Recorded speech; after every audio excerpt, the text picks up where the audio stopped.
센터는 미국 뉴멕시코주 로스웰 UFO 추락 사건보다 6년이나 앞선 1941년 4월 케이프 지라르도에서 발생한 UFO 추락 사건을 센터 채널에서 소개한 적이 있습니다. 이 놀라운 사건은 세간에는 알려지지 않은 채 세월이 흐르다가 제보자인 윌리엄 허프먼 목사가 죽기 직전 세계적인 민간 UFO 연구단체인 무폰에 그 당시 상황을 본 그대로 전하여 세상에 알려지게 되었습니다. 당시 침례교 교회의 윌리엄 허프먼 목사의 증언에 따르면 갑자기 군 부대로부터 긴급 요청을 받고 보초로 이동하게 되었다고 합니다.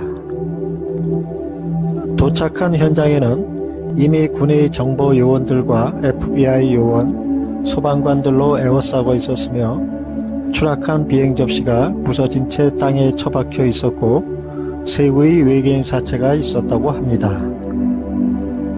허프먼 목사는 군대의 요청에 따라 장례 예배를 치러주었습니다. 장례 예배가 끝난 후 현장의 모든 파편과 외계인 사체는 물론 토양까지도 철저하게 수거해 갔다고 합니다. 그러면서 군 관계자는 허프먼 목사에게 UFO 추락 사건에 대해 일체 함구할 것을 요청했고 허프먼 목사는 이 사실을 수십 년간 함구하다가 죽기 직전 무폰에 공개한 것입니다. 목사는 말하기를 당시 자신이 본 것은 기술적으로 매우 진보된 비행선과 외계인 사체였다고 증언했습니다. 사람들에게 널리 알려진 로스웰 UFO 추락 사건에 가려 거의 알려지지 않은 이 사건은 미군 당국이 UFO 관련 사건을 얼마나 철저하게 관리하는지를 시사하고 있습니다. 그런데 최근 2023년 1월 놀라운 충격적인 UFO 관련 소식이 이슈로 떠오르게 됩니다. 이는 UFO 연구가로 정평이 나 있는 프랑스의 천문학자이자 컴퓨터 과학자인 자크 발레 박사가 한 사건에 대해 심층 조사한 결과를 뉴욕타임즈, 영국 데일리 메일 및 기타 뉴스 언론 매체에 전격 공개하여 지대한 관심을 불러일으켰습니다. 그것은 바로 1945년 8월 미국 뉴멕시코주 샌앤토니오의 인근에 추락했다는 트리니티 UFO 추락 사건입니다.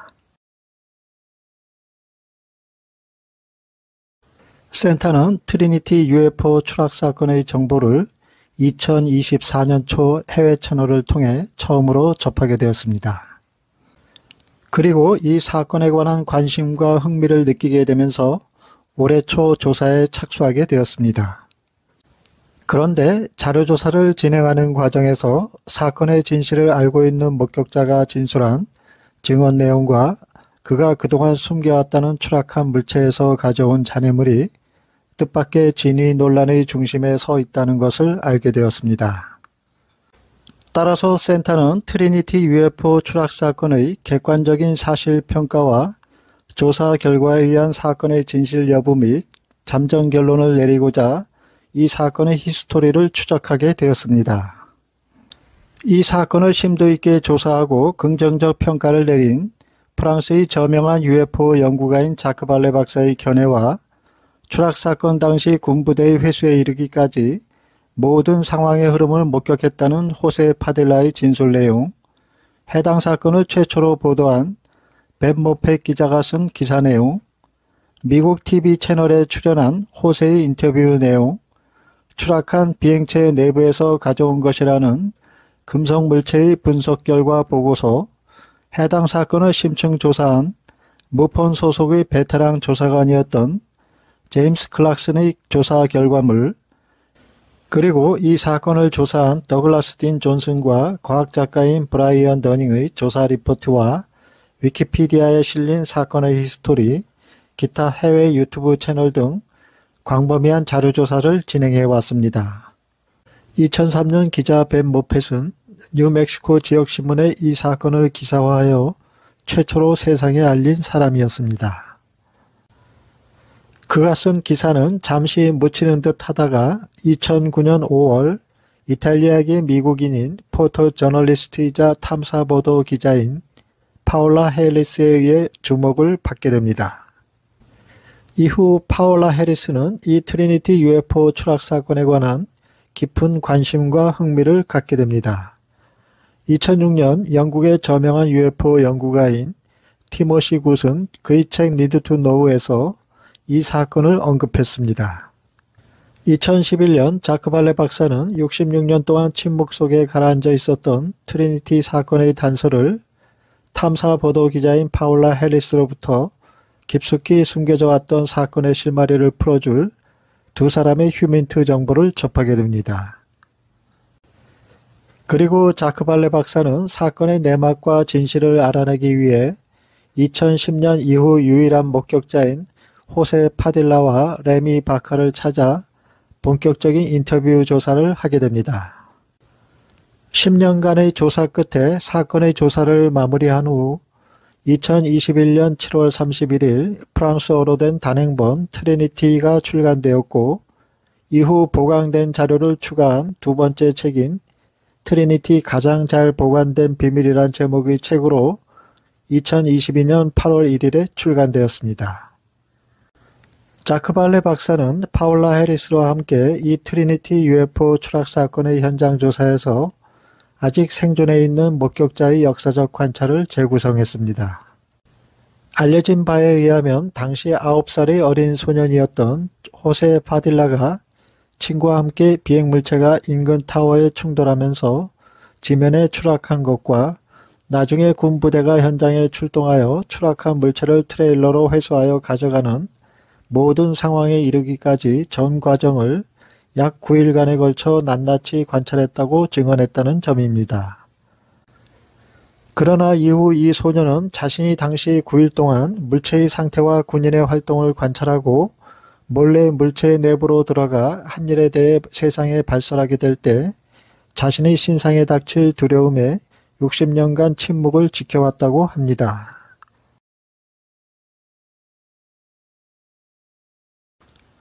(1945년 8월 16일이었습니다) 증언자의 말에 의하면 미국 뉴멕시코주 샌앤토니오 지역에서 원인 모를 미상의 물체가 추락하는 사고가 일어났다고 합니다. 샌앤토니오 지역의 호세 파딜라의 집은 뉴멕시코주에 있는 트리니티라는 지역 근처에 있는 도시로 트리니티에서 북서쪽으로 18마일 떨어진 곳에 있었습니다. 참고로 트리니티라 명명된 이 지역은 화이트 샌드라는 사막의 북쪽에 위치하며 시대적 배경을 살펴보면 1945년 7월 16일 최초의 원자폭탄 실험이 실행된 장소입니다. 최초 원자폭탄이 폭발했을 때 두 가족은 그 지역의 다른 주민들과 마찬가지로 150마일 떨어진 곳에서도 볼 수 있었던 버섯구름의 섬광과 엄청난 굉음, 폭염에 놀랐습니다. 호세의 어머니인 이네즈 파딜라는 그녀의 한쪽 눈의 시력을 잃었습니다.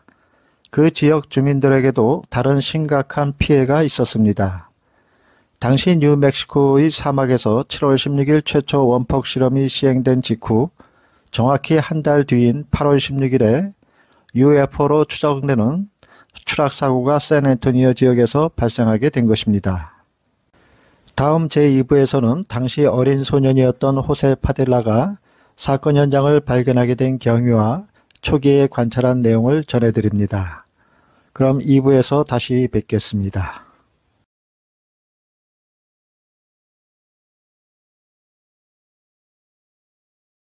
센터는 이 사건과 관련하여 자료조사를 추적하던 중에 영국의 저명한 UFO 전문가인 티모시 굿이 2006년 출간한 그의 저서 Need to Know에서 트리니티 UFO 추락 사건을 언급한 것을 알게 되었고 그분의 견해를 듣고자 지난 1월 28일 그의 매니저에게 이메일을 보냈습니다.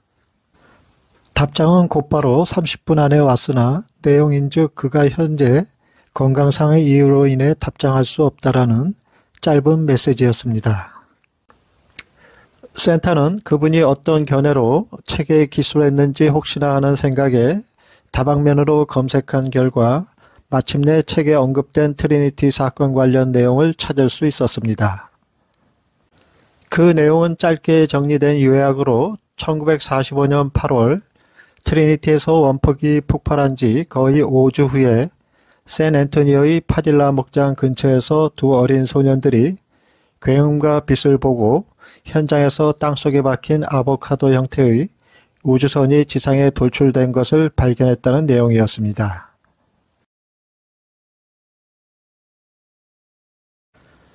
지금부터 소개하는 내용들은 센터가 여러 경로를 통해 조사한 내용들을 정리한 것으로 유일한 목격자로 알려진 호세 파델라의 증언 내용과 기타 조사된 방대한 자료에 기초한 것임을 알려드립니다. 따라서 최종 트리니티 UFO 추락 사건의 진위와 센터의 잠정 결론과는 무관하게 현재까지 알려진 사건의 전말을 먼저 소개합니다. 트리니티 UFO 추락 사건은 1945년 8월 사건이 발생한 지 58년이 지난 후인 2003년 기자인 벤 모펫에 의해 비로소 세상에 알려지게 되었습니다. 사건이 일어날 당시 지상에서 현장을 발견한 유일한 목격자는 9살과 7살의 어린 나이였던 호세 파딜라와 레미 바카였습니다. 그리고 하늘에서 비행하던 도중 현장 주변에서 연기가 나는 광경과 추락하여 부서진 물체 그리고 2명의 어린 소년을 상공에서 목격한 전투기 조종사인 윌리엄 브로피가 있었습니다. 당시 사건의 발생부터 군 부대에 의해 물체의 회수와 현장 마무리가 지어지기까지의 상황을 낱낱이 관찰한 호세 파딜라의 증언 내용은 다음과 같았습니다.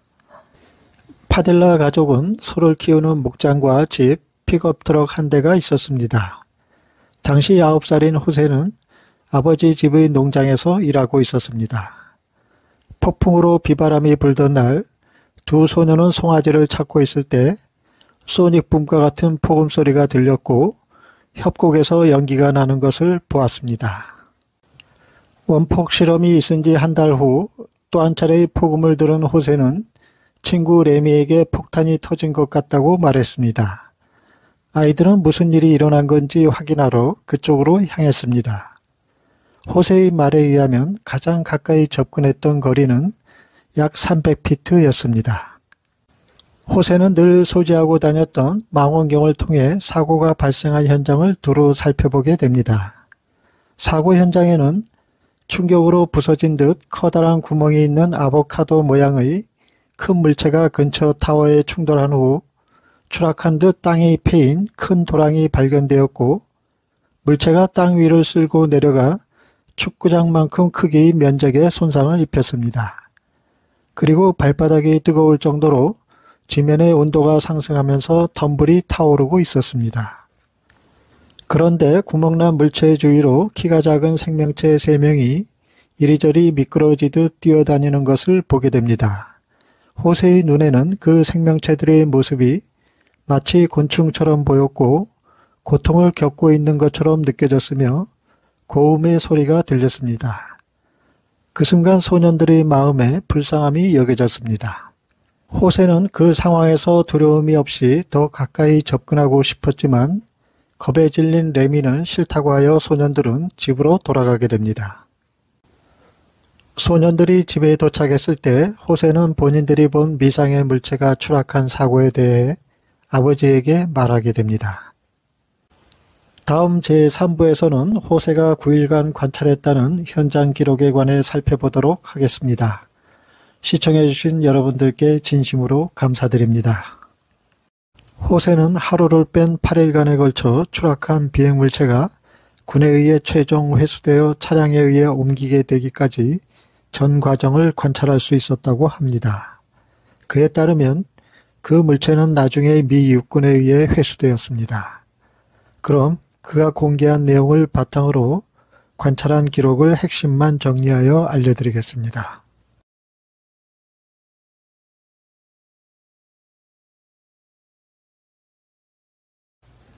미상의 비행물체가 추락한 첫째 날이었습니다. 1945년 8월 16일 낮 시간대였습니다. 당시 9살이었던 호세 파딜라와 7살이었던 레미 바카는 말을 타고 출산을 앞둔 잃어버린 소를 찾고 있었습니다. 그런데 갑자기 어디선가 지축을 흔드는 굉음이 들려왔습니다. 주변을 둘러보니 인근에서 연기가 나는 것을 보고 무슨 일인가 하여 그 위치로 향하게 되었습니다. 호세는 현장을 향해 가는 도중에 망원경을 통해 미상의 물체가 땅에 처박혀 있는 것과 주변에 작은 키 이상한 모습을 한 생명체 3명이 왔다 갔다 하는 것을 목격했습니다. 이 생명체들은 키가 약 1.5m였고 큰 눈에 매우 가늘고 긴 팔을 가지고 있었습니다. 그들이 본 그 존재의 모습은 마치 사마귀 또는 불개미나 예루살렘 귀뚜라미와 유사하다고 묘사되었습니다. 그 존재들은 작은 구멍의 코와 입을 가졌습니다. 그리고 날카로운 소리가 들렸는데 레비는 고통에 빠진 동물의 소리나 갓 태어난 아기의 첫 울음소리에 비유했습니다. 호세는 그때까지만 해도 그 존재들을 인간으로 여겼고 아마도 다치지 않았을까 하는 생각에 도움을 주려고 가까이 가려 했지만 레미가 싫다고 하는 바람에 더 이상 접근을 포기한 채 집으로 되돌아가게 됩니다. 집으로 돌아온 호세는 부모님께 무슨 일이 있었는지 말했습니다. 현장을 목격한 다음 날인 둘째 날에는 해야 할 일이 너무 많았기 때문에 그 장소에 갈 수 없었다고 합니다. 셋째 날이 되자 소년들은 호세 파딜라의 아버지인 파우스티노 파딜라와 주 경찰관이자 가족의 친구인 에디 아포다카와 함께 다시 추락 현장으로 가보게 됩니다. 외관상 금속성으로 보이는 회색의 아보카도 모양의 물체가 있었는데 추락하는 과정에서 발생한 듯한 큰 구멍이 보였습니다. 땅에는 금속 파편이 널브러져 있었습니다. 물체는 소형 트럭 정도 크기로 보였고 길이는 7.6에서 9m, 높이는 약 4에서 4.5m 정도였습니다. 무게는 대략 3에서 5톤 정도로 짐작되었습니다. 그 물체는 아마도 약 15m 높이의 근처 타워와 충돌한 것으로 보였습니다. 잠시 후 두 어른은 추락한 물체가 무엇인지 확인하기 위해 기체 안으로 들어가게 됩니다. 물체 안으로 들어간 지 약 5분에서 10분이 지난 후 기체 밖으로 나온 두 어른은 입 밖으로 아무런 이야기도 하지 않은 채 두 소년에게 말하기를 이 일에 대해 아무에게도 말하지 말라고 하면서 아이들에게 단단히 주지를 시켰습니다. 아마도 이 사건을 발설하게 되면 자신들의 신상이 공경에 처할 수도 있는 듯 염려하는 것처럼 보였습니다. 그리고 키 작은 이상한 존재들은 어디에도 보이지 않았고 사라진 것 같았습니다. 넷째 날인 19일 일요일이었습니다. 파딜라의 집은 군인인 아빌라 하사의 방문을 받게 됩니다. 군인은 말하기를 현지에 추락한 실험용 기상 풍선을 회수하기 위해 왔다고 말했습니다. 아빌라 하사는 아무도 이 문제에 대해 알지 못하는 것이 중요하다고 말했습니다. 5일째인 20일이 되자 사건 현장에는 도로와 넓은 대문이 만들어졌고 바퀴가 18개 정도인 대형 트레일러가 연결된 트럭과 크레인이 도착했습니다. 이어 물체를 거대한 크레인으로 들어올려 트레일러에 장착해 고정시켰습니다. 이 모든 상황을 호세와 레미는 근처 산등성이 초목에 숨어 군인들이 움직이는 상황을 몰래 관찰하게 됩니다. 특별한 예방 조치는 없었습니다. 군인들은 평소에 입던 작업복을 입고 있었고 임무가 끝난 후에는 샌 앤토니오의 올빼미 바와 카페에 가서 쉬는 시간을 가졌습니다. 25일경 모든 것은 그 물체가 곧 최종 목적지가 있는 곳으로 운반될 것임을 나타냈습니다. 마지막 날 트럭은 문 밖으로 몰렸고 물체는 묶여 방수포로 덮여 있었습니다. 호세는 군인들이 오늘 밤 물체를 옮기리라 생각합니다. 두 소년은 병사들이 저녁에 떠날 때까지 얼마간 기다리게 됩니다. 그런 뒤 호세는 군인들이 안 보이자 차량으로 올라가 물체를 덮고 있는 방수포의 일부를 뒤로 당깁니다. 그러자 물체의 측면에 있는 구멍이 드러났고 레미가 방수포를 열어두는 동안 호세는 물체 내부로 들어가게 됩니다. 물체의 내부는 금속성으로 노란색 황동과 비슷했지만 빛은 없었습니다. 바닥은 평평했고 곡선벽은 리벳 없이 패널로 만들어진 것처럼 보였습니다. 또한 특별한 장치나 기구와 같은 구조물은 전혀 없었습니다. 그런데 호세는 먼 훗날 샌앤토니오 지역에 물체가 추락했었다는 증빙으로 삼기 위해서였는지 모르겠지만 물체의 내벽에 부착된 블라켓을 떼어내어 집 어딘가에 몰래 숨기게 됩니다. 물체 위에는 약 70cm 크기의 투명하고 플라스틱 같은 돔이 있어 일광을 비추었습니다. 한쪽에는 약 30에 24인치 크기 패널이 있었고 여기에 몇 개의 핀이 부착되어 있는 금속 조각이 있었는데 호세는 이것을 쇠 지렛대로 풀었다고 합니다. 다음 제4부에서는 호세가 추락한 물체에서 가져왔다는 금속 조각의 과학적 분석 결과가 공개됩니다. 시청해 주신 여러분들께 진심으로 감사드립니다.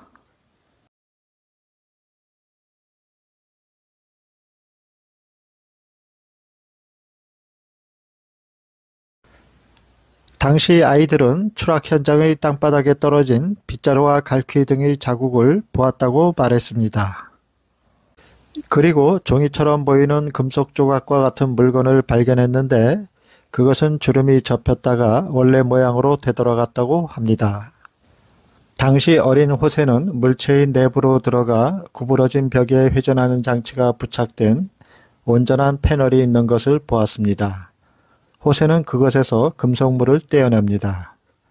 그리고 나중에 호세는 그것을 숨기기 위해 레미에게 주었고 레미는 그것을 길 건너편 창고 보드 아래 숨겼다고 합니다. 왜냐하면 군인이 물체에서 무언가를 가져갔는지 확인하기 위해 그의 아버지 집을 방문하여 수색했기 때문이었습니다. 그가 은밀하게 소장해온 물체는 길이가 약 30cm 정도로 아마도 어떤 종류의 지지대인 것으로 보였으며 무게는 425g 정도였습니다. 2024년 케이칼 뉴스 방송 프로그램의 인터뷰에서 호세는 기자로부터 금속에 대한 법적 근거가 없는 출처도 배제할 수 없습니다 라고 말을 들었습니다. 기자가 한 말은 그 금속 조각이 UFO에서 가져왔다는 것을 증명할 수 없다는 의견도 무시할 수 없다는 내용이었습니다. 그러나 호세는 밝혀진 금속 조각의 분석 결과에 대해 아무도 그것이 어떤 건지 모릅니다 라고 말했습니다. 기자는 호세에게 묻기를 당신이 말하는 이야기가 미쳤다고 사실이 아니라고 생각하는 사람들에게 뭐라고 말하겠습니까? 라고 묻자 그는 기자에게 글쎄요, 많은 사람이 그렇게 말하는 것을 많이 들었습니다 라고 말했습니다. 2004년 금속 조각을 분석한 결과 그것은 주로 알루미늄인 것으로 밝혀졌습니다. 2015년에는 파울라 해리스가 미국의 민간 UFO 연구단체인 무폰의 젠 하르젠에게 도움을 요청하여 물질의 표본 2개를 오하이오주에 있는 프론티어 분석 연구소로 보내어 검사를 받게 했습니다. 프론티어 분석 연구소의 화학적 분석 결과는 금속체가 알루미늄과 실리콘 구리가 섞여 있는 것으로 밝혀졌습니다. 추락한 물체의 내부에서 추출된 물체라고 알려진 금속 조각은 엔진 크랭크 케이스, 가솔린 및 오일 탱크 또는 엔진 부품에서 흔히 볼 수 있는 금속 화합물로 구리와 실리콘이 포함된 알루미늄 합금으로 밝혀졌습니다. 그리고 동위 원소 값은 지구상의 동위 원소 값과 비슷했습니다. 보고서는 또한 금속 부품이 주변의 환경 파편으로 덮여 있었다고 말했습니다.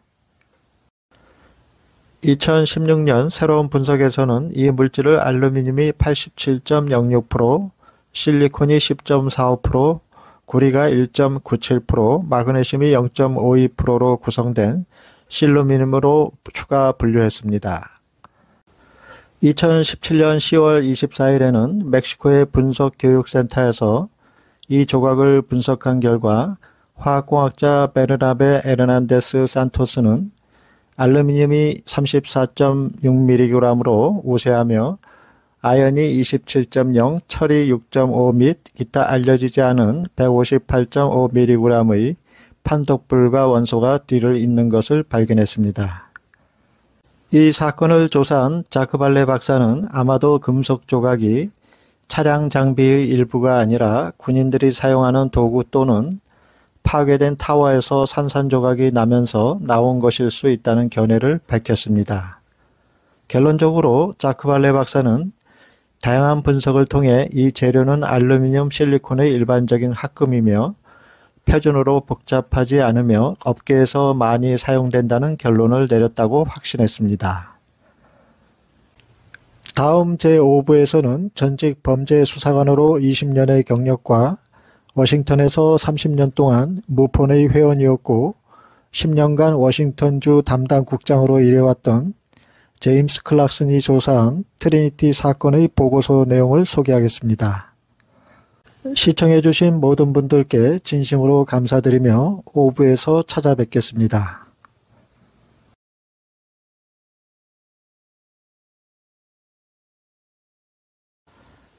호세가 가져온 금속물에 대해 다방면으로 조사한 또 다른 사람은 전직 범죄수사관으로 오랜 근무를 했었던 제임스 클락슨이 있습니다. 제임스 클락슨은 20년간 온갖 종류의 범죄 수사 경력을 가진 베테랑 수사관 출신입니다.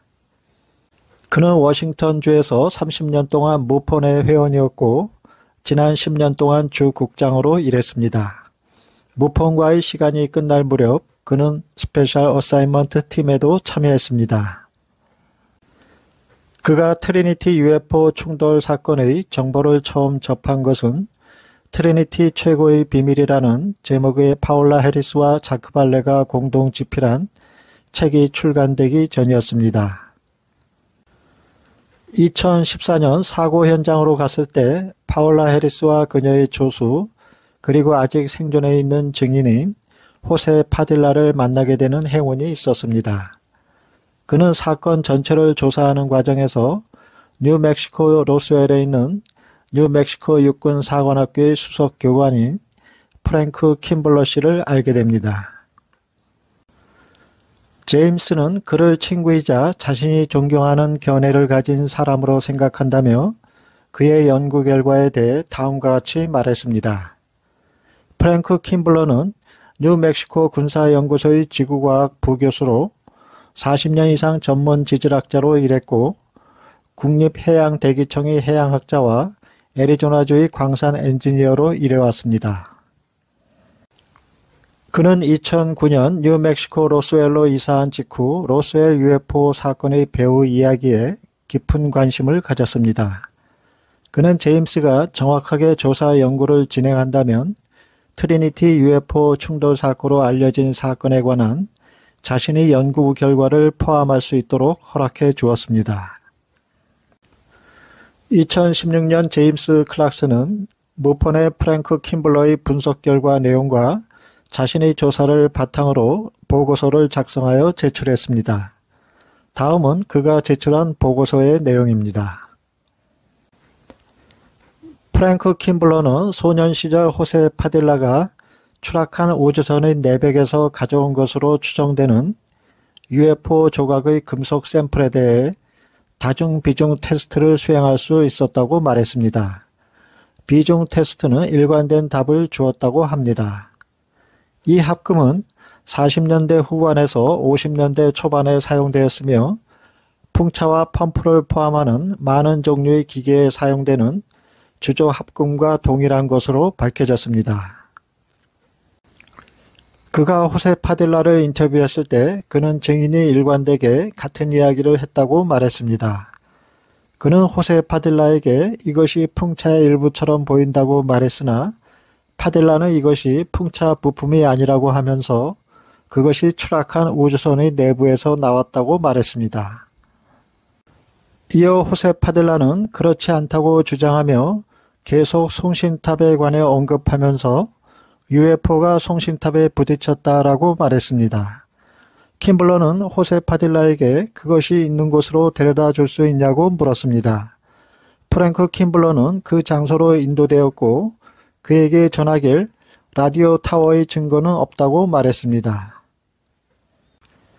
프랭크 킴블러는 자신이 분석한 샘플을 아직도 가지고 있다고 덧붙였습니다. 그는 쇠톱으로 모서리를 잘라냈다고 말했습니다.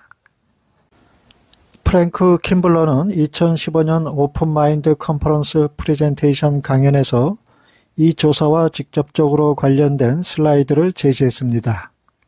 그가 제시한 샘플 표면을 현미경으로 클로즈업한 이미지에 대해 파울라 해리스는 이 이상한 패턴은 외계인의 마이크로 회로라고 주장했습니다. 그러나 킴블러는 주저 금속이 냉각될 때 이러한 패턴이 생성된다고 전했습니다. 마지막으로 프랭크 킴블러는 그의 결론을 요약하여 한 페이지짜리 문서에 기재했습니다. 그가 내린 결론은 다음과 같았습니다. 매우 신중한 연구 끝에 나는 1945년 샌앤토니오 UFO에서 가져왔다는 잔해가 실제로 풍차의 일부 부품일 수 있다는 결론에 도달했습니다. 1945년이 아니라 50년대 후반이나 60년대 초반일 수도 있습니다. 이 부분에 대한 조사를 촉발시키게 된 것은 UFO의 금속 조각이 펌프를 고정하는 데 사용되었다는 발견자들의 논평이었습니다. 예전에는 풍차가 보통 펌프를 운전했습니다. 부품은 정확하지 않지만 풍차 제조업체가 여러 개 있었고 모두 다양한 풍차 모델을 가지고 있었다는 점을 주지하길 바랍니다. 꼬리뼈 조각의 디자인은 모델마다 제조업체마다 약간의 변형이 있었을 것입니다. 첫 번째, 외계인 인공물로 제출된 물체를 분석한 결과 그 물체가 지구가 아닌 다른 곳에서 제조되었다는 사실을 객관적으로 입증할 수 있는 결과는 나오지 않았습니다. 두 번째, 주소 금속 물체의 모양은 여러 조사 중에 풍차의 일부일 가능성이 높은 것으로 확인되었습니다. 예컨대 시카고 에어로모터 컴퍼니가 제조한 풍차의 부품 A585와 가장 유사하다고 확인했습니다. 세 번째, 이 사건의 타당성은 전적으로 호세 파딜라의 증언에 달려 있습니다. 인터뷰한 사람들에 따르면 그는 증언에서 일관되게 말해왔습니다. 이것은 그가 자신이 묘사하고 있는 것을 기억한다고 믿는다는 것을 의미합니다. 그것은 검증할 수 있는 이야기를 가지고 있는 것과 같지 않습니다. 네 번째, 1945년 극도로 민감한 뉴멕시코 핵 프로그램의 특성과 적의 스파이에 대한 정당한 군사적 우려를 감안할 때 외계 우주선의 충돌 현장이 발견된 후에도 방심했을 것이라고 상상하기는 매우 어렵습니다. 목격자는 이 물체가 풍차의 합금 대체 부품과 가장 유사함에도 불구하고 보호되지 않은 추락한 UFO의 내벽에서 금속 조각이 발견되었다고 주장합니다. 증인의 진정성과는 상관없이 1945년 뉴멕시코의 군사 안보 상황에서는 시나리오가 그럴듯해 보이지 않습니다.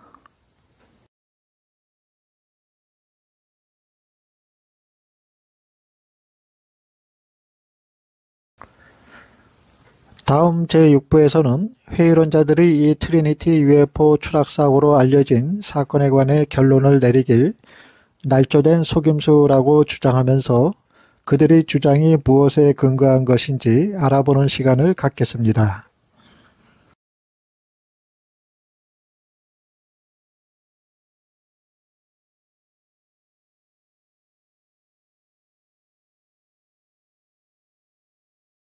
레미 바카와 호세 파딜라라는 두 남자의 이야기는 2011년에 파울라 해리스의 권고와 도움을 받아 책으로 출간될 수 있었습니다.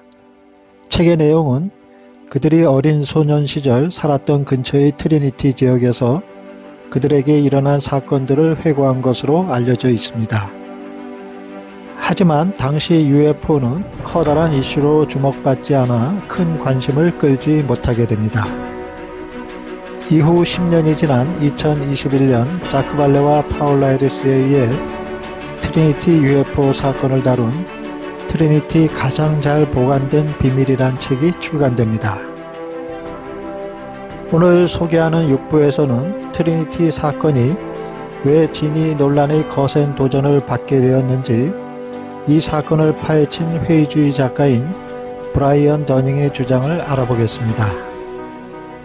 회의주의 작가인 더닝은 독립 언론인인 더글라스 딘 존슨을 언급하면서 그가 자신이 다루는 주제에 대해 깊이 있고 모든 문서와 비디오, 오디오, 녹음 및 기타 증거의 명확한 출처의 제시를 제공했다고 말합니다. 그는 더글라스 딘 존슨이 2023년 5월 1일에 처음 발표한 세부 사항과 시리즈의 몇 가지 추가 보고서에 근거하여 자신의 견해를 다음과 같이 밝혔습니다. 그중 핵심 부분만을 정리하여 소개합니다.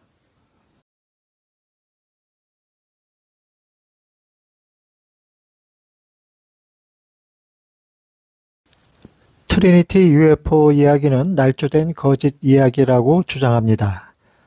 사실 바카와 파딜라 이야기는 왜곡된 기억이나 정직하게 잘못 해석된 경험도 아니며 직설적인 날조된 거짓으로 잘 알려져 있었다라고 말합니다. 자신이 지어낸 것을 알고 있는 사람들이 지어낸 말 그대로의 사기라는 것을 UFO 현상 역사가들은 이미 잘 알고 있었습니다. 라고 말했습니다. 두 번째 언급은 호세 파딜라 배경의 거짓말을 제시합니다. 파딜라의 배경에서 그가 한국으로 파견된 주 방위군이었었다는 주장을 했으며 그곳에서 총을 맞았다고 말했으나 주 방위군은 파딜라가 전혀 복무하지 않았고 한국에 간 적도 없었다는 것을 확인했습니다. 세 번째 언급은 허구의 거짓 이야기를 만들어 퍼뜨리는 레미 바카의 언행이 그에 대한 신뢰와 믿음을 잃게 했다고 말합니다. 바카는 나중에 무폰의 회원이 되었고 특히 로스웰 사건에 매료되었다고 합니다.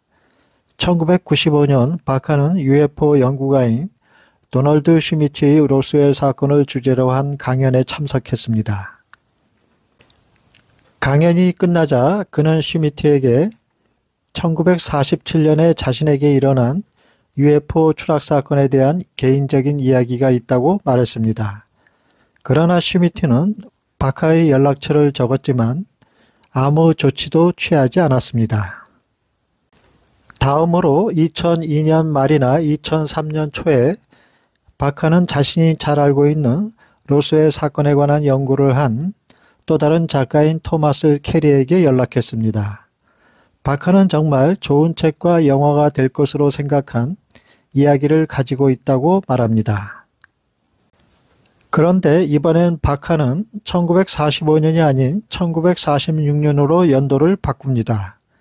또한 그와 그의 친구 파딜라가 말을 타지 않고 픽업 트럭을 탔다고 하며 추락한 물체가 아보카도 모양이 아닌 원반 모양이었고 개미나 벌레처럼 보이는 생물들이 움직이는 것을 보았다고 말했습니다.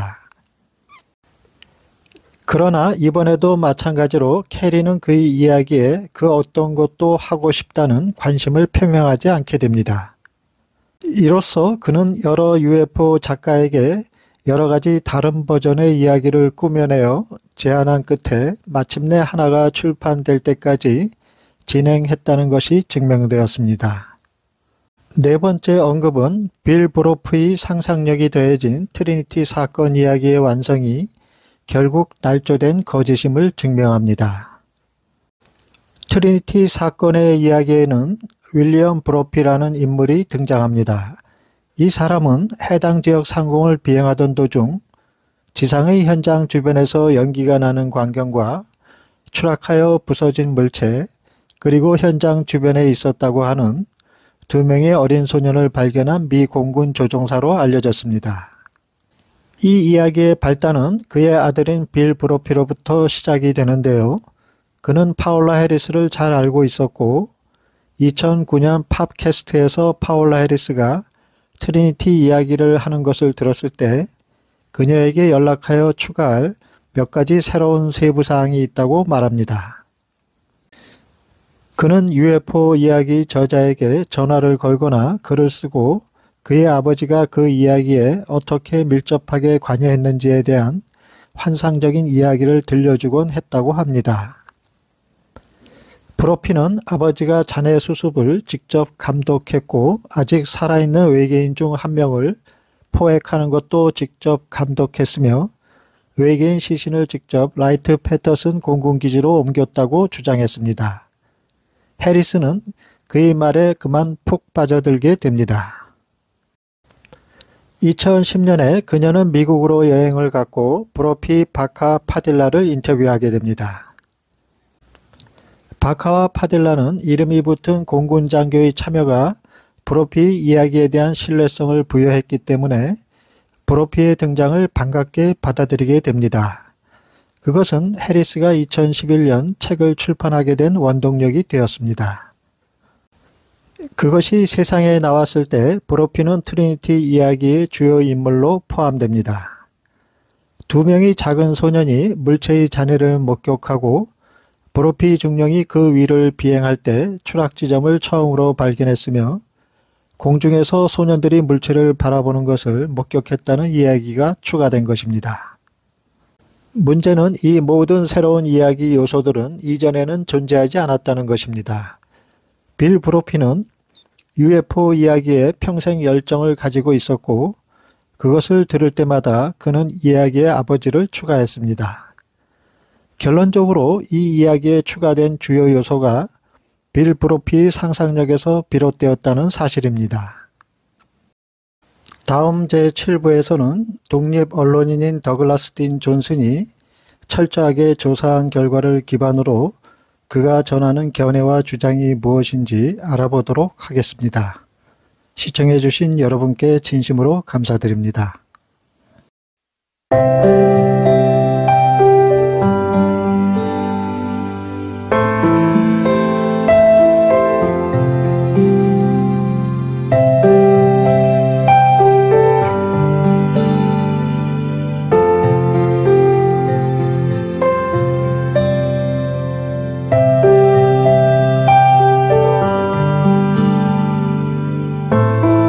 오늘 소개하는 7부에서는 트리니티 UFO 스토리의 안팎 배경을 3개월간에 걸쳐 철저한 조사를 해온 독립 언론인인 더글라스 딘 존슨의 블로그에 올려진 아티클을 중점적으로 살펴보는 시간을 갖겠습니다.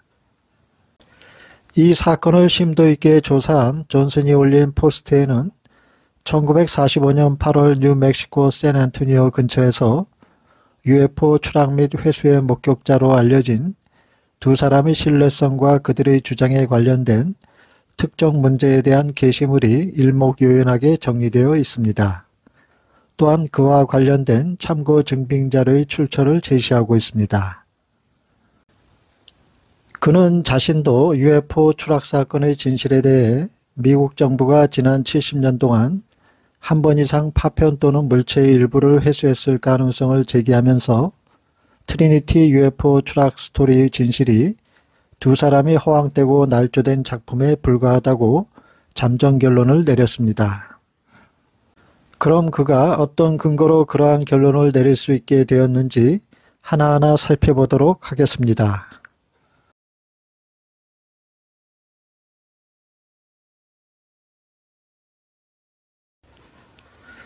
그가 쓴 본문은 다음과 같이 시작됩니다.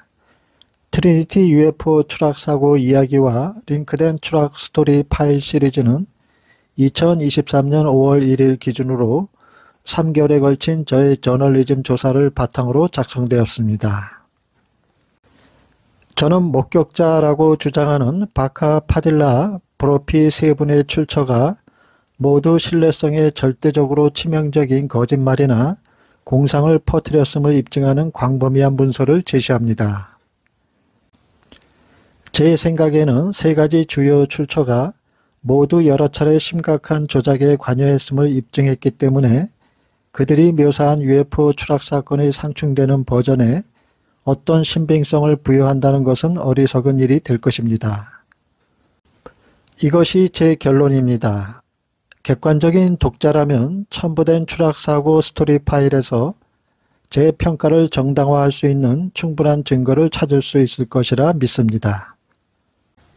실제로 저는 발레와 해리스가 나중에 대중화시킨 양립할 수 없는 바카 파딜라 이야기가 처음 발표되기 1년도 채 되지 않은 시기에 레미 바카가 완전히 다른 소년 시절의 UFO 추락 사건에 대한 이야기를 담은 30분 분량의 녹음 파일을 발견한 것 그 자체로 트리니티 전체와 발레 해리스 및 다른 사람들이 이를 바탕으로 한 모든 추정에 완전히 치명적이라 믿습니다.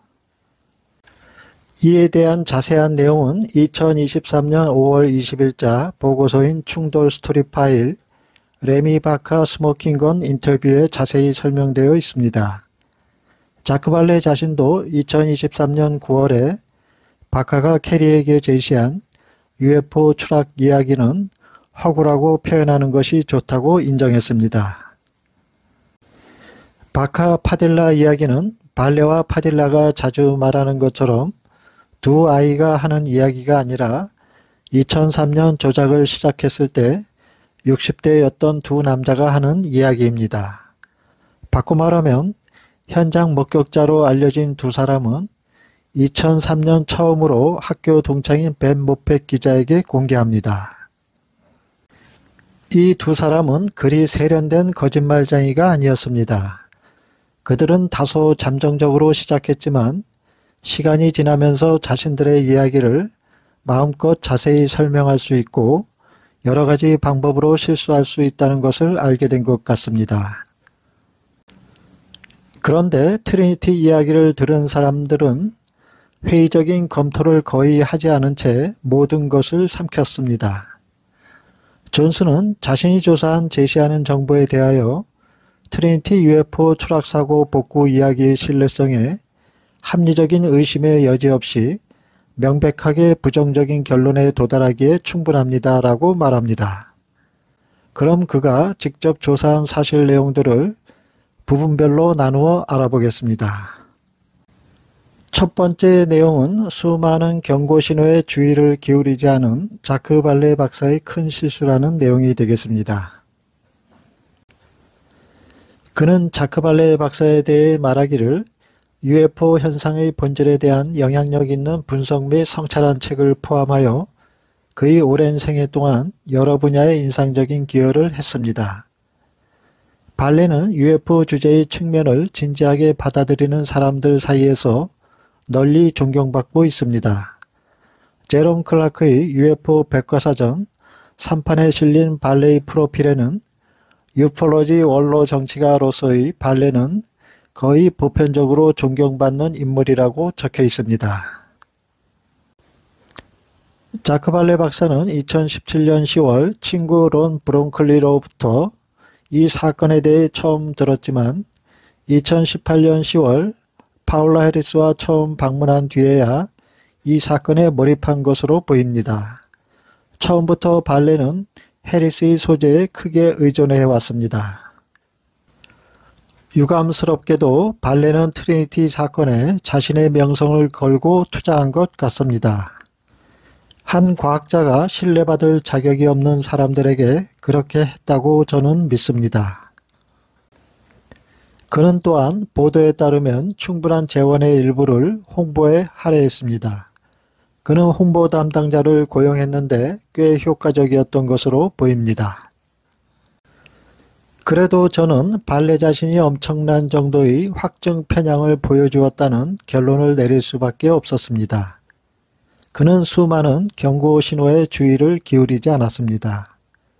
그는 때때로 사건에 대한 정당한 이의 제기가 있을 때 조급한 모습을 보이거나 오만한 모습을 드러내기도 했습니다. 나는 해리스와 발레가 소위 증인들이 확인 가능한 주장에 대한 기본적인 배경 조사를 수행하지 않은 것이 심각하게 잘못되었다고 믿습니다. 예컨대 트리니티 UFO 추락 이야기의 발기인들인 레미 바카와 호세 파딜라의 논란의 여지가 있는 거짓말들과 예를 들어 뉴멕시코 경찰관 에디 아보타카에 대한 거짓말, 호세 파딜라가 캘리포니아 고속도로 순찰대로서 광범위한 복무를 거짓으로 주장했다는 증거, 또한 레미 바카가 딕시 주지사의 측근이라고 거짓 주장했다는 것입니다. 존슨은 말합니다. 그들은 증인이 아닙니다. 그들은 사기꾼이며 나중에 연쇄적인 환상 유포자에 의해 확정됩니다. 레미 바카는 생애 한 시기에 레이 바카로도 알려졌는데 캘리포니아에서 보험 세일즈맨으로 일하던 1990년대에 미국의 민간 UFO 연구단체인 무폰에 회원가입을 합니다. 그는 2003년부터 UFO 추락사고 이야기를 공개적으로 홍보하면서 바카는 이를 문서화하기 위해 매우 적절한 거짓을 그의 이야기에 통합하기 위한 다양한 출처의 자료를 긁어왔습니다.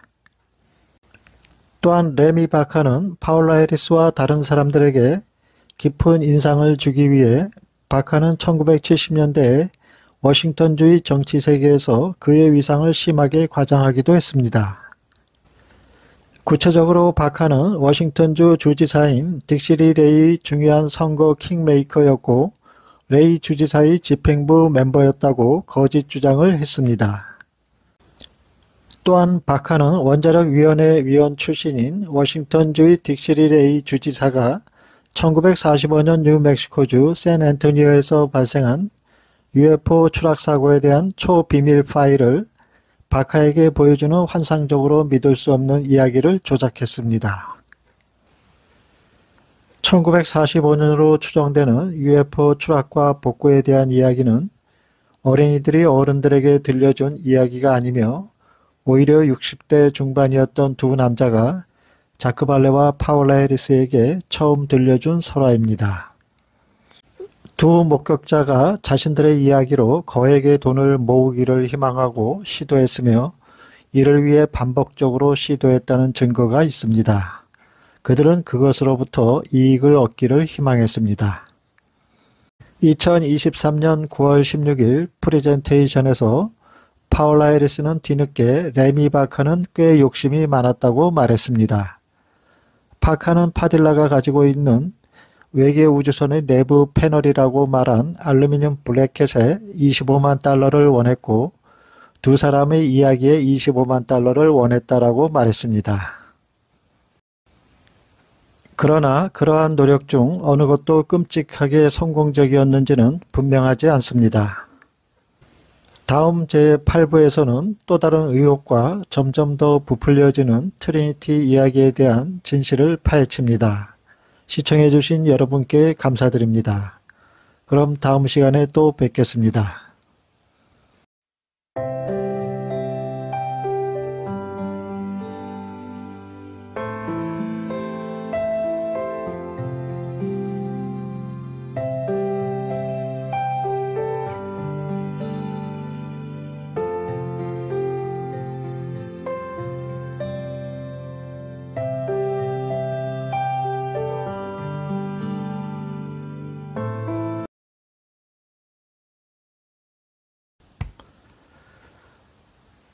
존슨은 목격자로 주목받은 두 사람이 허황된 소설 작품에서 실제 경찰관과 실제 주지사의 이름을 등장인물로 포함했다고 지적했습니다. 또한 존슨은 말하기를 파딜라의 가족과 함께 추락한 자네를 살핀 주 경찰관이라고 알려진 에디 아포다카라는 인물이 실제로 존재했지만 진짜 에디 아포다카는 당시 2차 세계대전일 때 유럽에서 육군 항공대와 함께 있었고 1951년 1월까지 뉴멕시코주 경찰관으로 임관하지 않았다는 사실을 발견했다고 지적했습니다. 2023년 8월 자크 발레 박사는 에디 아포다카 경관이 UFO 추락 현장에 있었다는 자주 언급된 주장을 철회했습니다.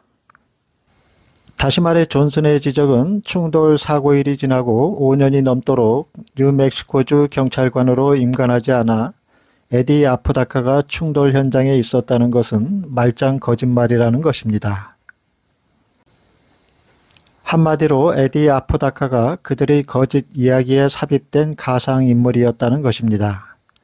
이에 관해 진실성 여부를 조사한 존슨의 이의제기에 자크 발레 박사가 말한 답변 내용은 다음과 같았습니다.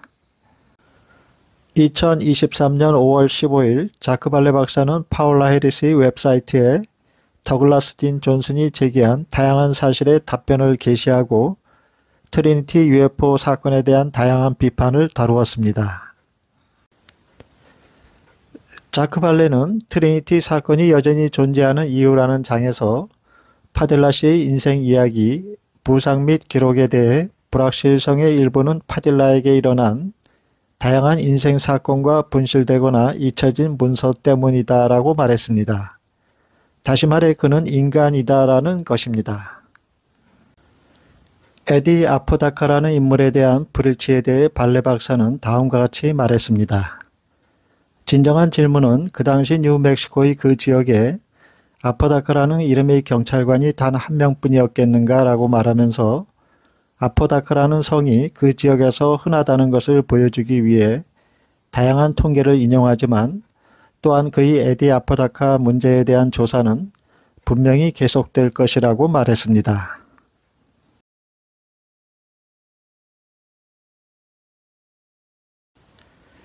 트리니티 이야기에는 주인공 역할을 하는 호세 파딜라와 레미 바카 외에 또 다른 한 명의 목격자가 등장합니다. 또 다른 사람은 항공기로 그 지역 상공을 날다가 아이들을 관찰했다는 윌리엄 브로피라는 인물입니다. 바카 파딜라 이야기가 세상에 알려지기 전인 2003년 윌리엄 빌리 브로피라는 UFO 애호가는 영국의 플라잉 소서 리비지에 여러 통의 편지를 써서 오래전 사망한 군 조종사인 아버지를 1947년 뉴멕시코의 UFO 충돌 현장에 개입시키고 1950년 또 다른 UFO 충돌과 불분명한 방식으로 연관시켰습니다. 이때만 해도 그는 트리니티 이야기에 대해서는 언급한 바 없었습니다. 그런데 바카 파딜라의 UFO 트리니티 이야기가 등장하기 시작한 후 브로피는 그것을 붙잡게 됩니다. 그 후 이전에 언급한 적이 없었던 1945년 추락 이야기에 그의 아버지를 개입시키게 됩니다. 빌리 브로피는 2009년 팝캐스트에서 파울라 해리스가 트리니티 이야기하는 것을 들었을 때 그녀에게 연락하여 추가할 몇 가지 새로운 세부 사항이 있다고 말했습니다. 빌리 브로피는 아버지가 잔해 수습을 직접 감독했고 아직 살아있는 외계인 중 한 명을 포획하는 것도 직접 감독했으며 외계인 시신을 직접 라이트 패터슨 공군기지로 옮겼다고 주장했습니다. 파울라 해리스는 그가 전하는 말에 푹 빠져들게 됩니다. 해리스는 2009년 바카 파딜라 샌 앤토니오 추락 사고 이야기를 처음으로 그녀의 관심을 끈 것이 빌리 브로피라고 밝혔습니다.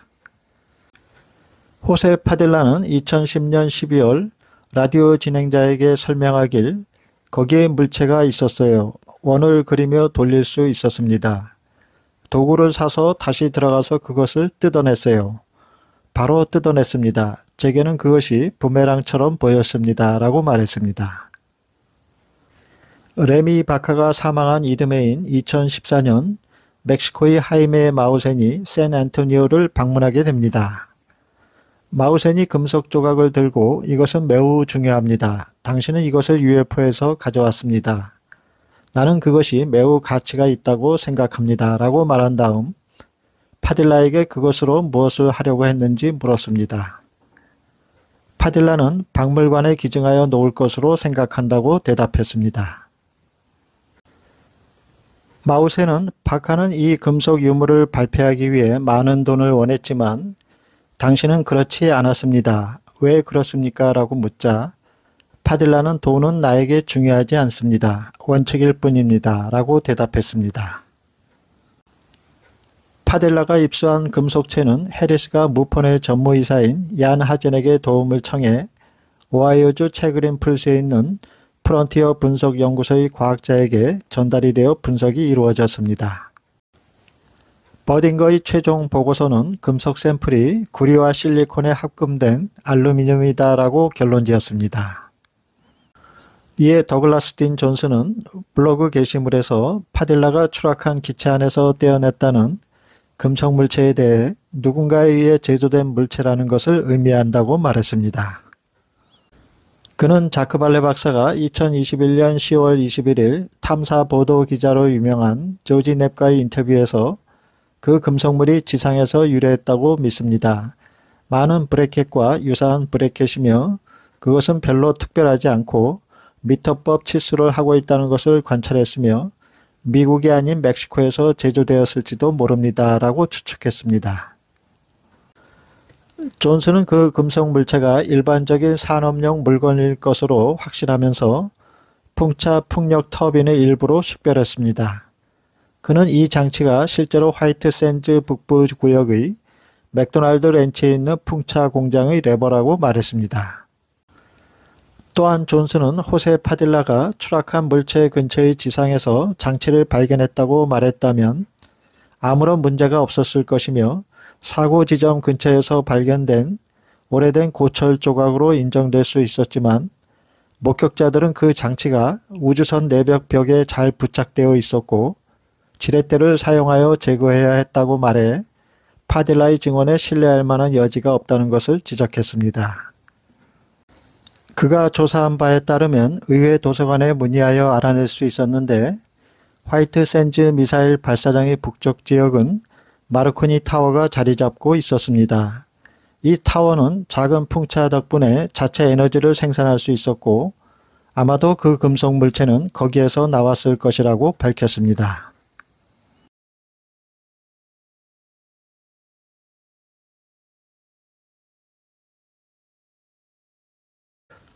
다음 제9부에서는 트리니티 UFO 이야기에 대한 UFO 전문가들의 견해를 살펴보겠습니다. 시청해 주신 여러분들께 감사드립니다.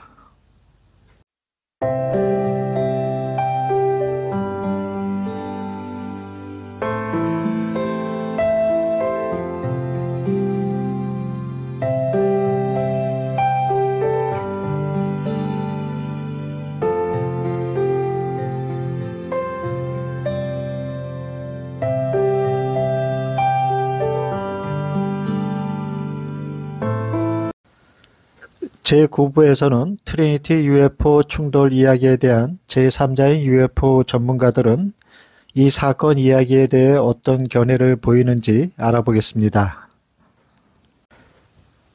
더글라스 딘 존슨은 전미 국방부 정보부 차관보를 지낸 크리스토퍼 멜론에게 이메일을 보내어 응답을 공개했는데 그 내용은 다음과 같았습니다.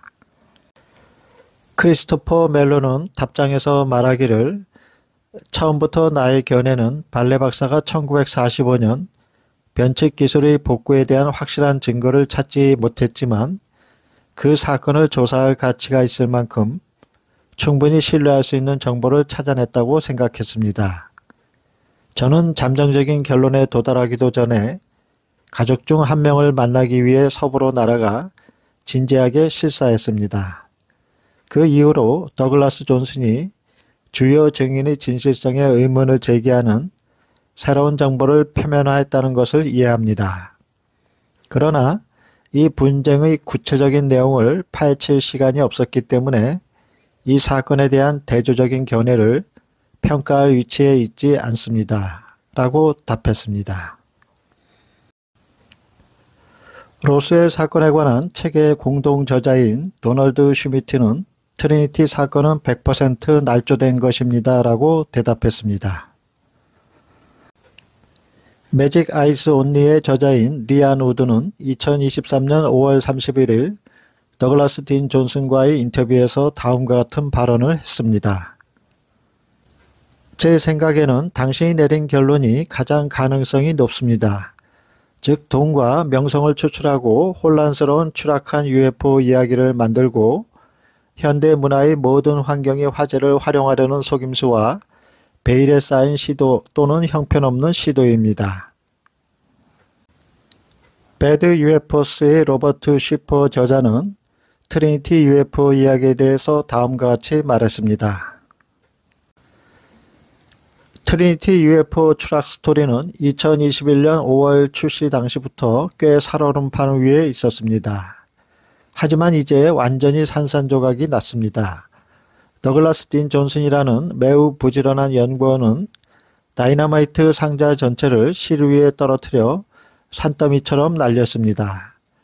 존슨은 이 엉뚱한 이야기를 발레와 해리스가 책으로 내기 전에 해야 했던 조사 연구를 수행했습니다. 그는 트리니티 추락 이야기 주요 주장에 대해 매우 신중하고 상세한 반박을 발표하여 치명상을 입혔습니다. 2024년 1월 26일 더글라스 딘 존슨은 전직 공군의 정보장교로 근무한 데이비드 그러시에게 이메일로 다음과 같은 질문을 제출했습니다. 데이비드 그러시에게 보낸 이메일의 내용은 다음과 같았습니다. 당신은 정보 공동체나 의회 정보위원회 직원들에게 전달한 정보의 일부가 1945년 8월 뉴멕시코주에서 외계인의 비행체 추락과 의육군에 의한 회수 이야기를 구체적으로 다루었습니까? 이것은 자크 발레와 파울라 해리스의 책 트리니티 가장 잘 보관된 비밀이라는 주제의 이야기입니다. 존슨은 그러시의 미디어 팀으로부터 다음과 같은 답변을 받았습니다. 그러시는 트리니티에 설명된 어떤 사건도 1945년에 실제 발생한 것으로 알고 있지 않으며 정보 공동체가 해당 사건에 관한 어떤 정보를 제공받았다고 의심하지 않습니다.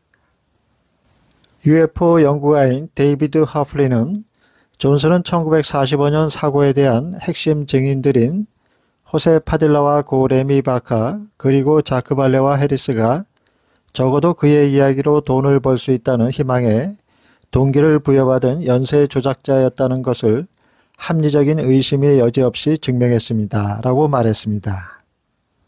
또 다른 UFO 연구가인 로버트 허스팅스는 트리니티 가장 잘 보관된 비밀의 초판본을 읽은 후 이야기의 명백한 결함과 증거의 금속 조각물의 결함, 형편없는 글에 너무 화가 나서 책을 다 읽었을 때 실제로 쓰레기통에 버렸습니다. 라고 말했습니다.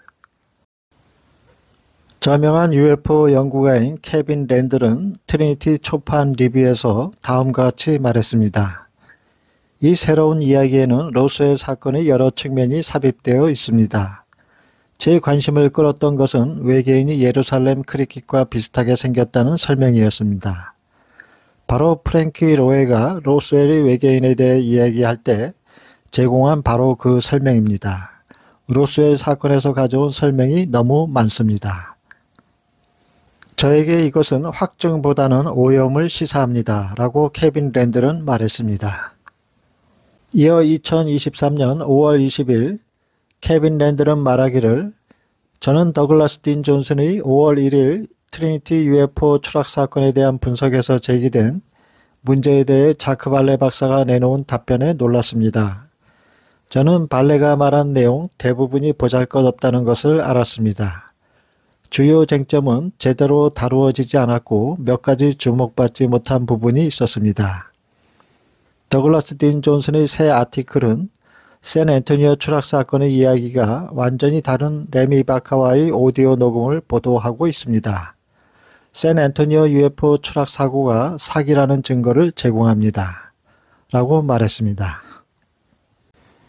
그리고 2023년 10월 9일 케빈 랜들은 말하기를 더글라스 딘 존슨은 자신의 웹사이트에서 이 사건에 대한 모순과 명백한 거짓말을 폭로하는 일련의 기사들을 게시했습니다. 이 글들을 냉정하게 읽는 사람이라면 샌앤토니오 근처에서 추락 사고가 없었다는 사실을 깨닫게 될 것입니다. 정부 조사를 수행하는 사람들이 자크 발레 박사의 말을 비판 없이 받아들일지 걱정이 됩니다. 라고 말했습니다.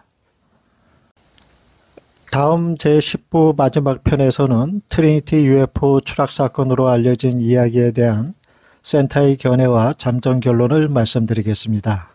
시청해 주신 여러분께 감사드립니다.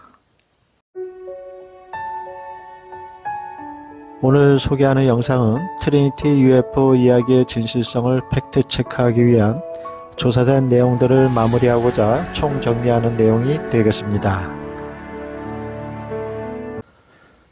외계 우주선과 시신이 회수된 이 추락 사건 이야기는 미 의회로부터 재조사가 필수적이라고 판단할 정도로 UFO 역사에서 중요한 사건으로 주목을 받게 됩니다. 이 트리니티 UFO 이야기가 미 정부에 이르기까지 부각될 수 있었던 이유는 마이크 갤러거 하원 의원이 세계 최초의 원자폭탄이 실험된 지 불과 한 달 후 아마도 가장 민감한 장소인 트리니티 지역에서 UFO가 추락했다는 중요한 주장이 제기된 해이기 때문에 추가된 것입니다. 2023년 회계연도 국방수권법 1196페이지에는 미확인 이상현상과 관련된 미국 정부의 역사적 기록을 상세히 기술한 서면 보고서를 제출해야 하며 1945년 1월 1일부터 시작되는 기간에 초점을 맞추어야 한다고 명시되어 있습니다. 2024년 2월 국방수권법에 따라 국방부 AARO는 미확인 이상현상에 관련된 미국 정부의 개입에 관한 역사적 기록의 보고서라는 제목의 보고서를 발간했습니다. 그러나 1945년 사건에 대해 보고서는 아무것도 단 한마디의 언급도 없었습니다. 이 보고서는 포괄적이고도 명백하게 정부 어느 부서에서도 외계인의 시체와 기술, 추락 잔해 등 어떤 증거도 없었다는 것과 그러한 모든 이야기는 증거가 없음에도 불구하고 이를 사실이라고 믿는 개인들의 순환 보고라는 결과라는 점을 지적하고 있습니다. 2023년 9월 23일 자크 발레 박사는 파울라 해리스의 웹사이트에 존슨 씨의 질의에 대한 두 번째 답변을 공개했습니다. 두 번째 기사에서 발레는 그는 자신의 비판에서 자신을 홍보했기 때문에 약점을 선택하려는 숙련된 검사로서 접근했습니다. 기록과 제시된 연구의 정확성뿐만 아니라 우리가 조사한 정직성에 의혹을 제기하기 위해 나머지를 무시하고 있습니다. 라고 말했습니다.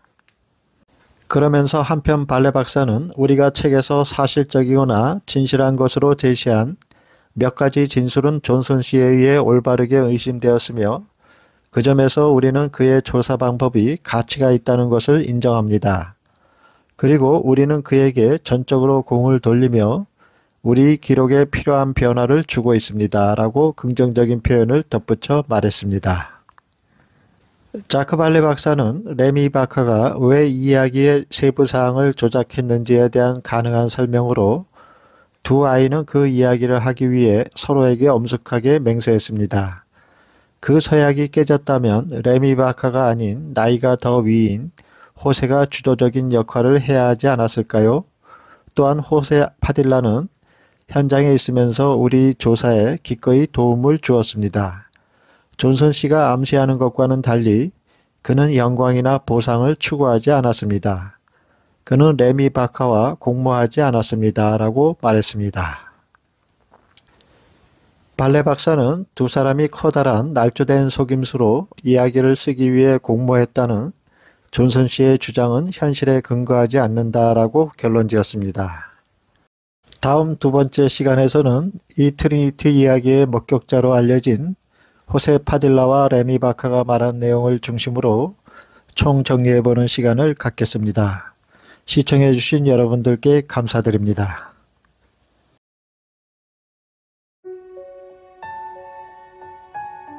오늘 소개하는 영상은 트리니티 UFO 이야기의 진실성을 팩트 체크하기 위한 조사된 내용들을 마무리하고자 총정리하는 내용이 되겠습니다. 오늘 소개하는 내용은 트리니티 UFO 추락 이야기 주인공인 호세 파딜라와 레미 바카의 진술 내용에 대한 조사 검증과 평가에 대해서 말씀드리겠습니다. 다음은 트리니티 UFO 이야기의 증언자로 알려진 호세 파딜라의 진술 내용에 대한 조사 결과를 말씀드리겠습니다. 호세 파딜라는 캘리포니아 고속도로 순찰대 소속으로 수십 년간 근무했었다는 주장을 했습니다. 조사 결과 캘리포니아 고속도로 순찰대의 일원으로 근무한 적이 없었던 것으로 밝혀졌고, 이에 발레 박사는 파딜라가 순찰대원이었다는 주장을 철회했습니다. 그런데 자크 발레 박사는 파딜라가 캘리포니아 고속도로 순찰대를 지원하는 트럭 검사관으로 일하던 중 실제로 범죄자의 총에 맞았다는 새로운 주장으로 대체하게 됩니다. 실제로 자크 발레 박사와 파울라 해리스 모두 파딜라가 자신의 몸에 2개의 총알 또는 1개의 총알을 가지고 있다고 자주 언급한 주장을 뒷받침하기 위한 의학적 증거를 제시한 적이 없었습니다. 다음은 호세 파딜라가 한국에서 참전 용사로 육군에 복무했었다는 주장에 대한 결과입니다. 존슨 씨는 2023년 5월 1일 기사 중 하나에서 한국전쟁 당시 육군에 있을 때 총에 맞았다는 파딜라의 주장에 대한 취소를 언급하게 되는데, 이에 자크발레 박사는 1953년 7월 휴전 이후 파딜라가 육군에 복무하며 한국에서 수행된 작전으로 부상을 입었다는 새로운 버전으로 대체했습니다. 그런데 조사 결과 파딜라의 이름은 한국전쟁 동안 죽거나 다친 육군 장병의 공식 명단에 나타나지 않으며, 이는 국가기록국의 온라인 지원을 통해 검색될 수 있었습니다. 파딜라가 주장한 육군 기록에 대한 검색에서 국가인사기록센터 검색에서 나오지 않았음이 증명되었습니다. 국가기록관 부서인 국립인사기록센터는 존슨 씨의 요청에 따라 실시된 조회에서 조지프 로페스 파딜라가 미국인에서 복무했거나 제한군인청에 청구한 기록을 찾을 수 없었습니다. 그 기관은 그의 풀네임과 검증된 사회보장 번호를 모두 사용했습니다. 2024년 1월 17일자 국립인사기록센터로부터 받은 편지에는 다음과 같은 내용이 적혀 있었습니다. 제출하신 이름 및 사회보장 번호를 사용하여 등록부를 검색한 결과 음성이었습니다. 우리는 또한 병역부에서 유지 관리하는 전자기록을 검색했고 일치하는 기록을 찾지 못했습니다. 또한 2024년 2월 7일 UFO 연대기 편집자이자 발행인의 베테랑 UFO 연구원인 프랭크 워렌은 독립적으로 제출된 검색 요청에 대해 2024년 1월 30일자로 제공된 정보로부터 참전 용사의 군 복무를 확인하려고 노력해왔습니다. 우리는 센터의 모든 기록 출처와 대체 기록 출처에 대한 광범위한 검색을 수행했지만 호세 파딜라의 군 복무를 확인하는 데 도움이 되는 정보를 찾을 수 없었다고 말했습니다. 결과적으로 파딜라가 어느 조직에서도 복무한 적이 있다는 기록을 찾지 못했습니다. 다음은 1953년 휴전 이후 호세 파딜라가 한국에서 주한미군 소속으로 있다가 총에 맞아 부상을 입었다는 주장에 대한 조사 결과입니다. 존슨은 2024년 2월 18일 군사사 관련 전문가인 스티브 타프와의 인터뷰를 가졌습니다. 타프 씨는 휴전이 1953년 7월 23일 현지 시각으로 오후 10시에 발효되었으며 서면 합의문은 비무장 인력이 새로운 DMZ에서 군수품을 45일간 청소할 수 있도록 규정했다고 합니다. 그는 그 청소하는 기간 중 폭력적인 접촉이 없었다는 기록이 분명하다고 말했습니다. 게다가 1950년대의 남은 기간에 지상은 평화로웠다고 그는 말했습니다. 타프는 또한 주한미군 사학자인 제임스 핀리가 제작한 주한미군 경험이라는 책에서 1953년 휴전 이후 북한의 적대 행위로 유엔사와 북한 주민들이 입은 사상자라는 표가 포함되어 있었습니다. 이 표에는 1953년 7월 23일과 1962년 사이에 적대 행위로 인해 미 육군이 부상을 입은 사건이 없음을 보여줍니다. 파딜라 발레 박사가 제안한 것과 같은 총격 사건이 실제로 발생했다면 그 테이블 위에 있었을 것이고 그것을 논의하기 위한 정전위원회 회의가 있었을 것이라고 타프는 말했습니다. 이로써 상세한 군사 기록에 의해 모순된다는 것이 입증되었습니다. 다음은 에디 아프다카 경찰관이 추락 현장에 동행했다는 주장이 사실인가를 알아보겠습니다. 1945년 8월 파딜라 가족의 친구인 에디 아프다카라는 뉴멕시코주 경찰이 추락한 외계 우주선에 들어가는 것을 보았다는 파딜라의 주장은 사실인지 알아보겠습니다. 존슨은 진짜 에디 아프다카는 1945년 8월 유럽의 육군 항공대에 있었고 1951년까지 뉴멕시코주 경찰관으로 임관하지 않았다고 지적했습니다. 이에 자크 발레 박사는 존슨 씨 조사 결과의 관련성에 대해 재빨리 이의를 제기했으나 2023년 9월 에디 아포다카 경관이 UFO 추락 현장에 있었다는 자주 언급된 주장을 철회했습니다. 그는 개정 3판에서 존슨 씨의 연구에 따라 아포다카 경관은 당시 여전히 유럽에서 복무하고 있었다고 각 주에 정정하여 썼습니다. 이 같은 주장은 파딜라와 바카가 16살, 14살이었을 당시 1953년 4월에 일어난 인질구조 사건 이후 소코로 카운티에서 유명인이었던 경찰관의 이름을 단순히 차용한 것으로 보이며, 이는 그들이 아마도 1945년 8월에 진짜 에디 아포다카가 실제로 어디에 있었는지 확인하거나 아포다카가 몇 년도에 주 경찰이 되었는지 묻지 않았을 것입니다. 다음은 호세 파딜라의 아들인 세미 파딜라가 2022년 7월 23일 뉴멕시코주 경찰과의 비디오 녹화 인터뷰에서 말한 내용으로 아버지는 병적인 거짓말쟁이라고 말하면서 아버지가 캘리포니아에서 경찰관이었다는 말은 거짓이라고 말했습니다. 다음은 호세 파딜라가 UFO 추락 현장에서 봤다는 진짜 불이 났었는가에 대한 주장입니다. 파딜라는 2013년 레미 바카가 사망한 뒤 추락 현장에서 파울라 해리스와의 영상 인터뷰를 한 적이 있었습니다.